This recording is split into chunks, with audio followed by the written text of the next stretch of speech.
All right दोस्तों, आज मैं आपको 11 डार्क साइकोलॉजी हैक्स बताऊंगा जिससे आपका बहुत ज़्यादा फायदा होगा और न जाने कितने सारे social media influencers, actors, politicians, businessman और इवन आपके नज़दीकी फ्रेंड्स भी आपके ऊपर इन 11 डार्क साइकोलॉजी हैक्स का इस्तेमाल करते हैं, जिससे उनका काम वो बड़ी चालाकी से आपसे निकलवा रहे हैं। इन 11 डार्क साइकोलॉजी हैक्स को बताने से पहले मैं आपको एक डिस्क्लेमर देना चाहूंगा।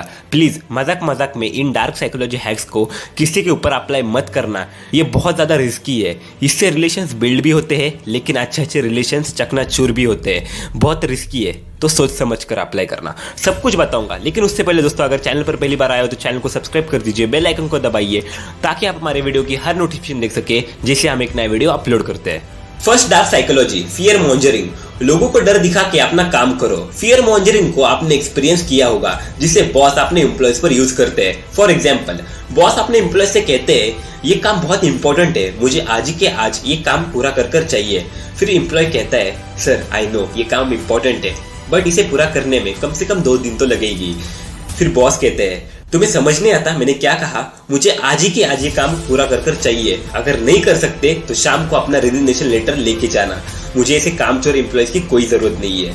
तो ये पूरा जो स्क्रीन पे था, तो इसमें बॉस ने फियर मॉन्जरिंग को यूज किया है, जिससे बॉस ने एम्प्लॉयज को नौकरी का डर दिखाया, जिससे वो एम्प्लॉय मान गया और उसने उसका काम उसी के दिन कंप्लीट किया। ये तो मैंने सिर्फ एक एग्जाम्पल दिया, इसी तरह के बहुत सारे एग्जाम्पल्स आप हर रोज देखते होंगे। Second dark psychology, choice restriction, जिसमें इंसान अपना काम इनडायरेक्टली कहता है, वो भी ताना मार के। सपोज कि आपका बड़ा भाई आपसे कहता है अरे राहुल बाजार जाके दूध, चावल और सब्जी मम्मी को लाके देना। तो राहुल कहता है भैया मैं नहीं जाऊंगा, कितनी ज्यादा धूप है। तो भैया कहता है जवान लड़ाता है, पढ़ाई तो तुझसे हो नहीं रही है, कम से कम घर के कामों में मम्मी की मदद तो कर दे।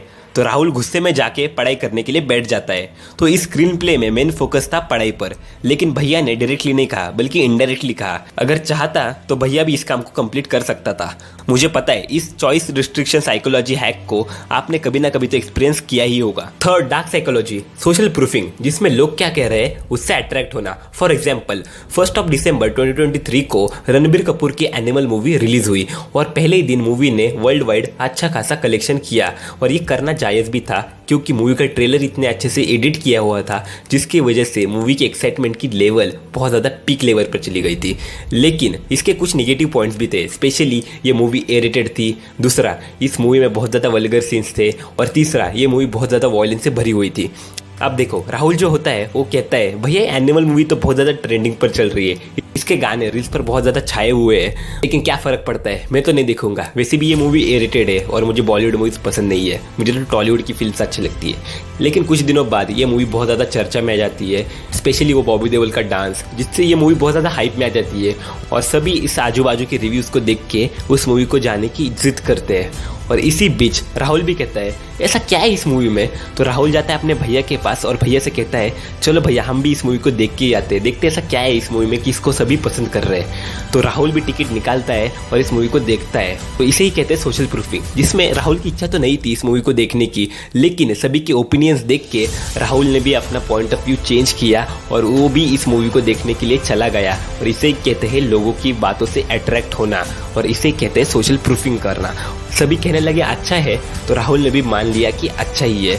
तो इस चीज को कहते हैं social proofing. Fourth dark psychology, love bombing. Example से लव बॉम्बिंग को समझते हैं, जिसमें रिलेशनशिप की स्टार्टिंग में लड़का उस लड़की से सुबह शाम सिर्फ चैटिंग करता है, उससे बहुत ज्यादा बात करता है, उसे अपना बहुत ज्यादा टाइम भी देता है, उसके लिए नए नए गिफ्ट्स, चॉकलेट्स लाता है, खुद से ज्यादा उसकी फिक्र करता है, उसे घूमने लेके जाता है। लेकिन ये शुरुआती सिर्फ 5-6 महीने तक चलता है। उसके बाद वो लड़का धीरे धीरे ये सभी चीजें करना बंद कर देता है, चैटिंग नहीं करता है, ज्यादा बात नहीं करता है, ज्यादा गिफ्ट नहीं लाता है, एक लाइन में कहूँ तो उस लड़की को इग्नोर करता है।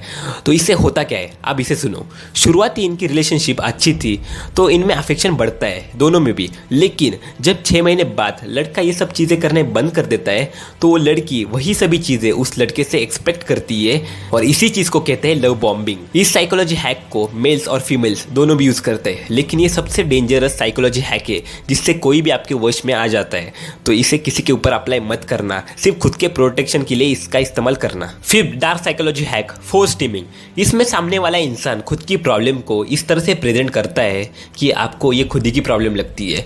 आपने प्रोटेस्ट तो देखा ही होगा, उसकी शुरुआत भी ऐसी ही होती है। किसानों के एग्जाम्पल से इसे समझते हैं। सपोज एक रिपोर्टर है और वो एक किसान का इंटरव्यू ले रहा है जिसमें वो लाइव टेलीकास्ट कर रहा है। तो वो किसान उसकी प्रॉब्लम्स बताता है कि भाव नहीं मिल रहा है, अच्छी खासी फसल नहीं उग रही है, नुकसान हुआ है बारिश की वजह से। तो सभी न्यूज़ चैनल पर वही सभी इंटरव्यू चल रहा था। तो एक फार्मर टीवी पर उस इंटरव्यू को देखता है और उसको वही प्रॉब्लम खुद की भी महसूस होने लगती है। वो उस चीज़ से बहुत ज़्यादा कनेक्ट करता है। तो जो इंटरव्यू दे रहा होता है ना फार्मर, वो कहता है कि कल से हम इसके लिए प्रोटेस्ट करेंगे। तो जिनको पॉसिबल हो सकता है वो भी हमसे जुड़े। तो ये फार्मर भी उनसे कनेक्ट हो जाता है और अगले दिन ये भी प्रोटेस्ट में पार्टिसिपेट कर देता है। और ऐसे ही करते करते सभी एक साथ आ जाते हैं और इसी चीज़ को फोर्स टीमिंग कहते हैं। इस डार्क साइकोलॉजी को बहुत सारे लोग अपनी कम्युनिटी बढ़ाने के लिए इस्तेमाल करते हैं। इसे आपने भी न्यूज़ चैनल पर तो देखा ही होगा, इस वजह से आप भी इसे बहुत जल्दी से समझ जाओगे। तो आप इन 5 डार्क साइकोलॉजी हैक्स को किसी के ऊपर अप्लाई मत करना। सिर्फ अगर कोई आपके ऊपर इसे अप्लाई करने की कोशिश कर रहा हो तो उससे प्रोटेक्ट करने के लिए इसका इस्तेमाल करना। इस वीडियो में इतना ही, फिर मुलाकात होगी और एक नई वीडियो के साथ। तब तक जय हिंद, जय भारत।